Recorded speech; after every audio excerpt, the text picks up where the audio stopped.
মহারাজ কি কিছু ভাবছেন? না মানে আপনাকে দেখে খুব স্বস্তি পাচ্ছি না মহারাজ। মনে হচ্ছে আপনি দুশ্চিন্তার মধ্যে আছেন। আমি কি ঠিক অনুমান করেছি মহারাজ? এটা খুব সাধারণ অনুমান গোপাল। এই অনুমান আমরা সবাই করছি। হ্যাঁ মহারাজ, আপনার দুশ্চিন্তার কারণ বলুন, যদি আমরা কিছু করতে পারি। মহারাজের কি তবে মনে নেই হর্ষ? তাই কি মহারাজ আপনি এতই বিমর্ষ? তোমরা সবাই জানো যে এবছর একেবারেই ভালো ফসল ফলেনি, প্রজাদের এবারে যথেষ্ট দুর্দশা চলছে। এই অবস্থায় খাজনা আদায় তো একেবারেই অসম্ভব। ঠিক বলেছেন মহারাজ, খাজনা আদায় এখনো অবধি কিছুই হয়নি। ওদিকে নবাব ক্রমাগত খাজনার জন্য তাগাদা করেই যাচ্ছে, আর তাতেই আমার মনটা কেমন অস্থির অস্থির করছে। মহারাজ, আমার মনে হয় সবার প্রথমে আপনি দুশ্চিন্তা করা ছেড়ে দিন, তাতে মন ঠান্ডা হবে। ঠান্ডা মাথায় অনেক কিছু বুদ্ধি খেলে। আর ততক্ষণে নবাব ডান্ডা হাতে দুধ পাঠাবে নাকি? মহারাজ, গোপালের বুদ্ধিশুদ্ধি দিন দিন লোপ পাচ্ছে বলেই আমার বিশ্বাস। ব্যাস, এই শুরু হলো মন্ত্রীর চতুর কথা। মন্ত্রীমশাই নিশ্চয় মহারাজের দুশ্চিন্তা দূর করবার জন্য ইতিমধ্যেই অনেক উপায় ভেবে ফেলেছে। সে উপায়ের কথা আমি পরে শুনবো, আগে আমি রাজজ্যোতিষীর কথা শুনতে চাই। তুমি তুমি আমার হাত দেখে কিছু বলতে পারবে রাজজ্যোতিষী?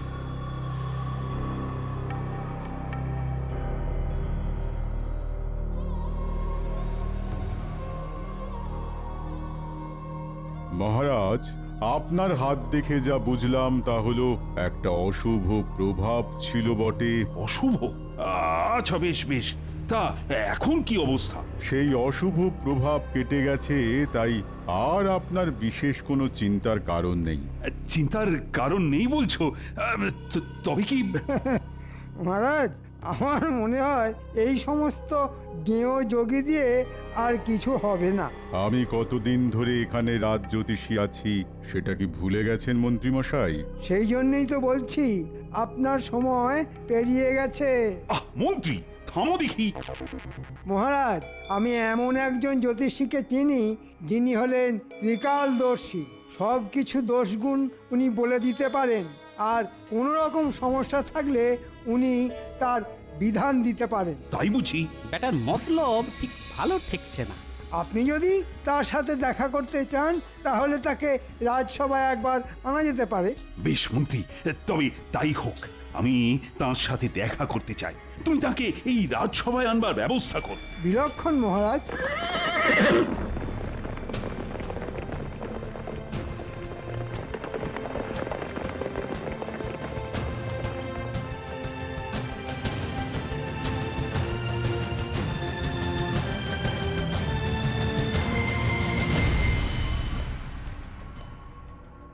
মহারাজের জয়। হ্যাঁ, নবাবের দূত? দেখেছেন মহারাজ, জ্যোতিষী বলল যে আপনার অশুভ প্রভাব কেটে গেছে, অথচ দেখুন নবাবের দূত এসেছে। কি সংবাদ এনেছো দূত? আমার হাত দিয়ে নবাব একটি পত্র পাঠিয়েছেন। কই দেখি পত্র।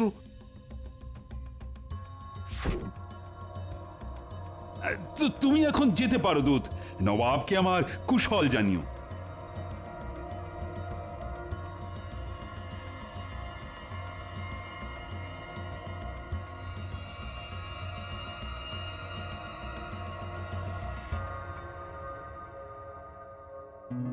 মন্ত্রী, এই পত্রে যা লেখা সেটা তুমি সবাইকে পড়ে শোনাও।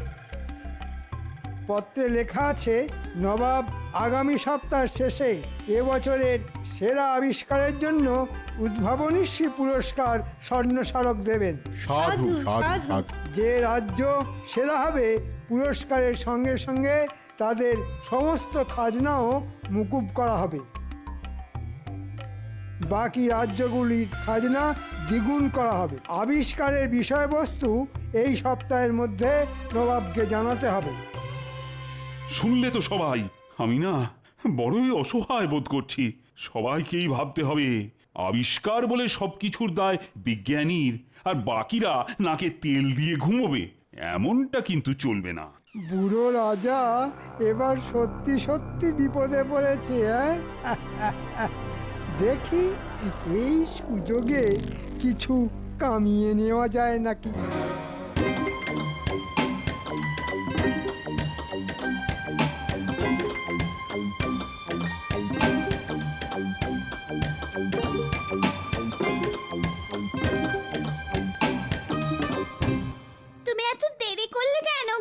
সে আমি জরুরি কাজে ব্যস্ত ছিলাম। কেন? দুজন অতিথি বসে আছে সেই কখন থেকে, তাই বললাম। দুজন অতিথি কোথায়? ওই ভেতরের ঘরে। আরে আগে বলবে তো, চোর ডাকাতও তো হতে পারে।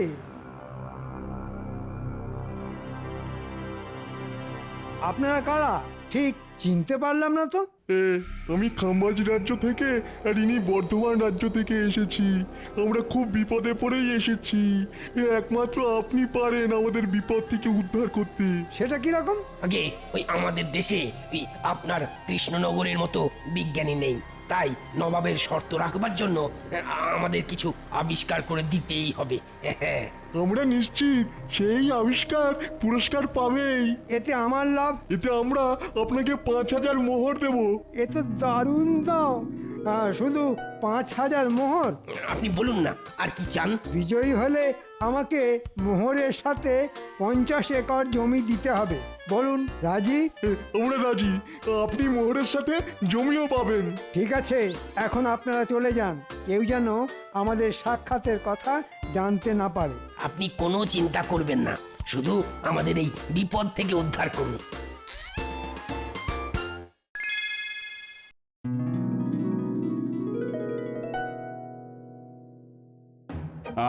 কাল আমি তোমাদের সবাইকে বলেছিলাম নবাবের পত্রের বিষয়টি চিন্তা করতে। তা আমি জানতে চাই তোমরা নতুন আবিষ্কার নিয়ে কেউ কিছু ভেবেছো কিনা। মহারাজ, আপনি কোনো চিন্তা করবেন না। আরে চিন্তা করি কি আর সাথে, বিজ্ঞানীকেও তো রাজসভাতে দেখছি না। বিজ্ঞানী এখন ভীষণ উদ্যমে নতুন জিনিস আবিষ্কার করছেন, তাই সকাল থেকে উনি আদার জল ছাড়া আর কিচ্ছু খাননি। চত্ব সব। বিজ্ঞানী একটা নয়, একসাথে দুটো আবিষ্কার করে নবাবকে মুগ্ধ করবেন।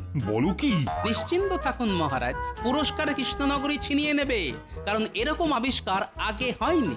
একটাতে 10 বছর বয়স কমবে আর একটাতে 10 বছর বয়স বাড়বে। এ তো দারুণ ব্যাপার মহারাজ। আমাকে আজকাল অনেকেই বুড়ো বলছে। যদি 10 বছর বয়স কমে যায় তাহলে খুব ভালো হবে। আগে কৃষ্ণনগর বাঁচুক, তারপর দেখা যাবে। তা বেশ গোপাল, বেশ, তোমার কথায় আমি কিছুটা আশার আলো দেখতে পাচ্ছি। বেশ বেশ, এটাই আমার সুযোগ। ছিনিয়ে নেব আমি বয়স বাড়া কমার আবিষ্কার, আর তারপর কয়েক হাজার মোহর। শোন, তোদের দুজনকেই বলছি, খুব সাবধানে কাজ করতে হবে। আজ রাতে বিজ্ঞানীর ঘর থেকে আবিষ্কার চুরি করতে হবে,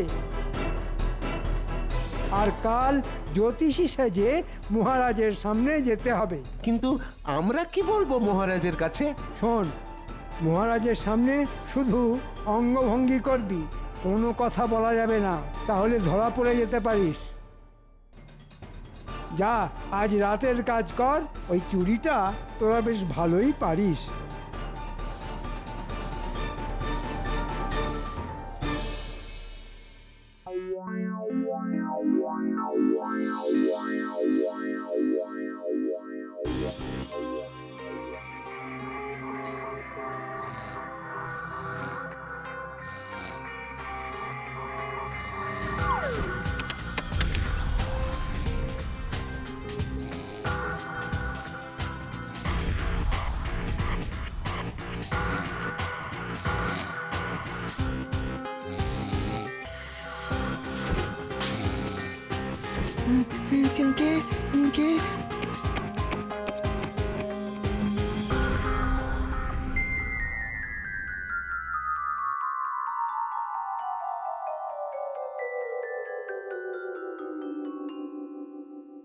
কি সর্বনাশ মহারাজ, এখন কি হবে? আমিও তো কিছুই বুঝতে পারছি না। আমি দেখেছি স্পষ্ট, একজনের হাতে লণ্ঠন ছিল। হায় হায়, কি হলো? আবিষ্কার যে চুরি হয়ে গেল। আমার মনে হয় না এতে বিশেষ কিছু চিন্তার আছে। মহারাজ, আপনি তো দূত পাঠিয়ে নবাবকে বলেই দিয়েছেন যে আমরা কি আবিষ্কার করেছি। হ্যাঁ, দূত আমি পাঠিয়েছি। আবিষ্কার চুরি হয়েছে, কিন্তু আবিষ্কারক আমাদের সাথেই রয়েছেন। আমার মনে হয় বিজ্ঞানী আবার বানিয়ে ফেলতে পারবে। আজ্ঞে মহারাজ, আমি আবার বানাতে পারবো। যাক বাবা, তাই যেন হয়। মহারাজের জয় হোক, নবাবের দূত এসেছেন। দূত? আচ্ছা আচ্ছা, পাঠিয়ে দাও। বুঝতে পারছি না আবার কি হবে? ওহ,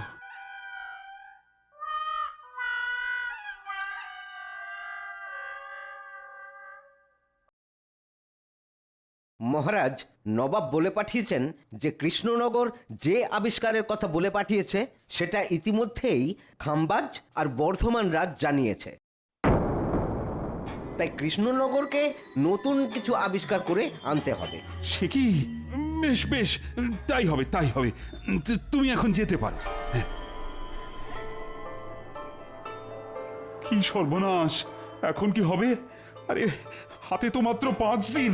উফ, নবাবের যে কি খেয়াল হয়! বিজ্ঞানী, ও বিজ্ঞানী, তুমি বলো না, এই 5 দিনে নতুন কোনো আবিষ্কার করতে পারবে? মহারাজ, আপনি তো সব জানেন। আপনি তো জানেন যে একটি আবিষ্কার করতে কত পক্ষ লেগে যায়, সেখানে মাত্র 5 দিন। আমি পারবো না মহারাজ, আমাকে ক্ষমা করবেন। ও গোপাল, তুমি আমার একমাত্র ভরসা। কিছু কি উপায় আছে? আমাকে একটু ভাবার সময় দিন মহারাজ। আরে আরে, ভাবতে গেলে সময় তো লাগবে। কি ব্যাপার প্রহরী? মহারাজ, দুজন সাধু বাবা এসেছেন। সাধুরা বাইরে কেন মহারাজ? এ হলো আমার সেই ত্রিকালদর্শী জ্যোতিষী। সে কি? নিয়ে এসো মন্ত্রী।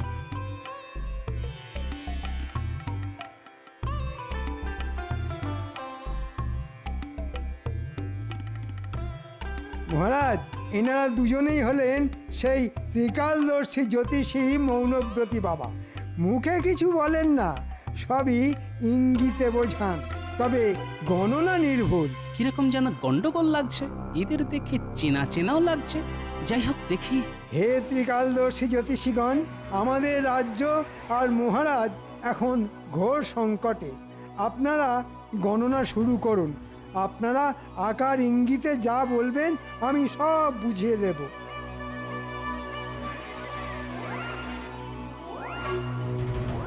রাজ্যের ওপর ঘোর অমঙ্গল নেমে আসছে মহারাজ, ঘোর অমঙ্গল। নবাবের রোষানলে সব শেষ হয়ে যাবে।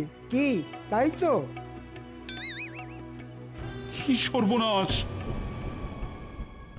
রাজাকেও বার্ধক্য গ্রাস করেছে, তার পক্ষে রাজ্য রক্ষা করা সম্ভব নয়। সে কি হে জ্যোতিষীগণ, এর থেকে বাঁচার কি কোনো উপায় নেই? আছে বা একটু বলুন। উপায় একটা আছে মহারাজ। এই অমঙ্গল কাটাতে এই রাজ্যের থেকে কিছু যাগযজ্ঞ করতে হবে, আর তার জন্য কিছু মোহর লাগবে। এখন মহারাজ, আপনি যদি সম্মতি দেন তবে। বেশ বেশ, আমি সম্মতি দিলাম। আমি খাজাঞ্চিকে এক্ষুনি বলছি যজ্ঞের জন্য প্রয়োজনীয় মোহর এই জ্যোতিষীদের দিতে। তার আগে আমি বলতে চাই, এরা কিন্তু আমার অতিথি, তাই আজ সবার জন্য ভোজনের আয়োজন করা হয়েছে। বাহ বাহ বাহ, ত্রিকালদর্শী সাধু বাবারা দেখছি মাছের মুড়ো খাওয়া বেশ ভালোই রপ্ত করেছে। কি ত্রিকালদর্শী সাধু বাবার দেখি নকল গোঁপ খুলে গেছে। বুঝেছি, রাজাকে বলে এক্ষুনি মন্ত্রীর কারসাজি ফাঁস করে দেওয়াটাকে ঠিক হবে? না, বলাটা ঠিক হবে না। রাজা নিজেই এখন নবাবের দুশ্চিন্তায় ডুবে আছে। মন্ত্রীমশাই, তোমার ত্রিকালদর্শী সাধু বাবার কিন্তু নকল গোঁপ খুলে গেছে। চুপি চুপি তোমাকে বললাম, আর কাউকে বলিনি।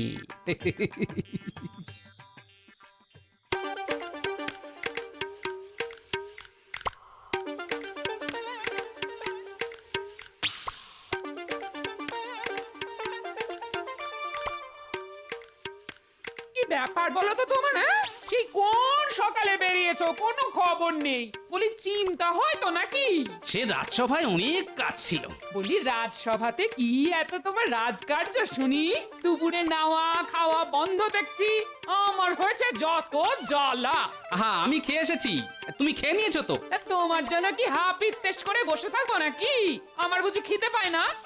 তা তো ঠিকই। সে দিনকাল আর নেই, বুঝলে? বাবুর জন্য বসে থাকবো আর তিনি কখন এসে খাবেন। তা তো ঠিকই। ঘরের খাবার তোমার পছন্দ নয়, সে তো জানি। আনু কি ছাই বাজার থেকে? 4টে মূল্য, 2টো পটল, একটু আলু, ছি আর নিজে রাজবাড়িতে ভালো মন্দ খাবে। এই রাজা একটু খাতির করে খাওয়ালো আর কি। তোমার জন্যে আমার সারা দুপুর আজ অশান্তিতে কেটেছে। হ্যাঁ, আমিও কি চাই খুব শান্তিতে আছি? আমারও অনেক চিন্তা, অনেক কাজ, বুঝলে? তোমার কাজ কি আমি জানি, বেশ জানি। আমাকে বেশি বোঝাতে এসো না, করো তো রঙ্গরসিকতা, বলে কি না অনেক কাজ। আহ গিন্নি, এখন আমার মাথা খেও না তো, বলছি তো অনেক কাজ। তা তো ঠিকই, আমার কথা এখন তোমার মাথা খাচ্ছে। পরিষ্কার বলে দিচ্ছি, আমিও একজন মানুষ। হ্যাঁ, তুমি যে একজন মানুষ সেটা আমি জানি। এখন চুপ করো দেখি। কেন চুপ করব? কেন চুপ করব? আমারও বয়স হচ্ছে। আমি কি কাঠ পাথরের পুতুল যে সব দিন একই থাকবো? আমি তোমায় বলে দিচ্ছি, এ সংসারে আমি থাকবো না। থাকো তুমি তোমার মতো করে। হ্যাঁ, কি বললে তুমি গিন্নি? কাঠ পাথরের পুতুল? আরে গিন্নি, তুমি কি বললে তুমি নিজেই জানো না। মলজা, এর হলো কি? পাগল হয়ে গেল নাকি? আমি এক্ষুনি আসছি গিন্নি, এক্ষুনি আসছি। উমাগো, হলো কি? এই কোথায় যাচ্ছ?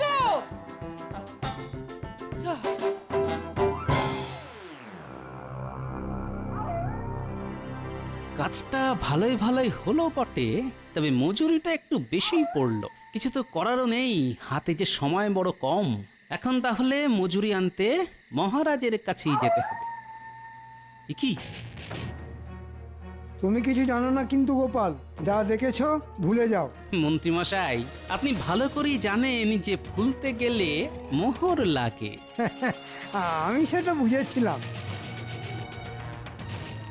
এই নাও তোমার ভাগের মোহর। ব্যাস, আমি সব ভুলে গেলাম মন্ত্রী মশাই।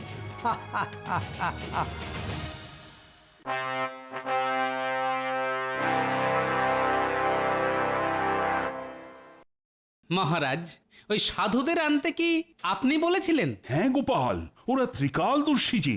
আজকে আমাদের প্রথম পরীক্ষা খামবাজ রাজ্যের জন্য, সেটা হলো বয়স বাড়ার ওষুধ। বেশ, শুরু হোক। এই সেই ওষুধ যা খেলে বয়স 10 বছর বেড়ে যাবে।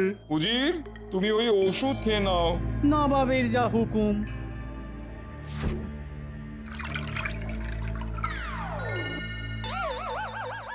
ও যে বাবা, আমি এত বুড়ো হয়ে গেলাম। 10 বছরে আমি যে ভীষণ বুড়ো হয়ে গেলাম নবাব বাহাদুর। বাহ, চমৎকার আবিষ্কার, চমৎকার আবিষ্কার। নবাব বাহাদুর হুকুম করুন পরের আবিষ্কারের জন্য। এই সেই ওষুধ যা খেলে বয়স ওই 10 বছর কমে যাবে। বেশ, উজির, ওষুধ খাও।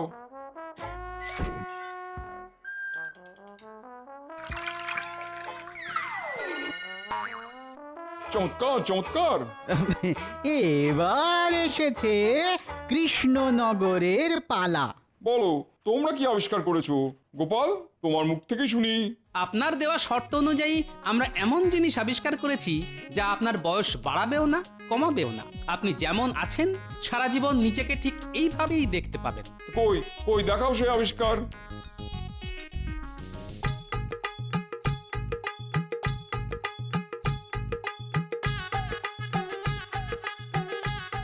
কি, এ তো আমার মূর্তি। ঠিকই নবাব বাহাদুর, এই মূর্তিতে আজ যেমন দেখছেন নিজেকে, 5 বছর পর, এমনকি 50 বছর পরও নিজেকে ঠিক একইভাবে দেখবেন। দারুণ, দারুণ, সত্যি সেরা আবিষ্কার গোপাল। পুরস্কার তুমিই পাবে, সেই সঙ্গে কৃষ্ণনগরের খাজনাও মুকুব। নবাব বাহাদুর, এ কেমন বিচার? আমরা এত দারুণ সব জিনিস দেখালাম, আর গোপাল ওই মূর্তি বানিয়ে প্রথম পুরস্কার জিতে নিল।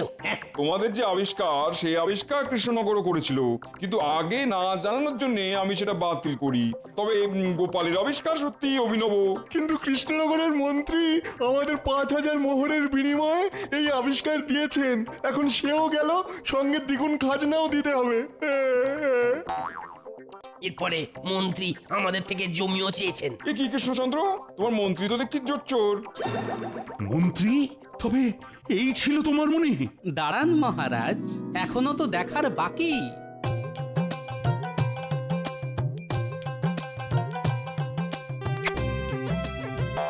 এ ত্রিকালদর্শী জ্যোতিষী আসলে বটা ঘটা। আমার রাজত্বের রাজ্যে এমন ধান্দাবাজ মন্ত্রী আছে, আমি একে শাস্তি দেবো। হ্যাঁ তাই দিন নবাব, সঙ্গেই বটা ঘটাকেও। আমি নির্দেশ দিচ্ছি 1 মাসের জন্য মন্ত্রী সহ বটা ঘটাকে বন্দি করতে। আমাকে বাঁচান মহারাজ, আমার খুব ভুল হয়ে গেছে, আপনার পায়ে পড়ি, আমাকে বাঁচান মহারাজ। না না, কোনো মুক্তি নেই।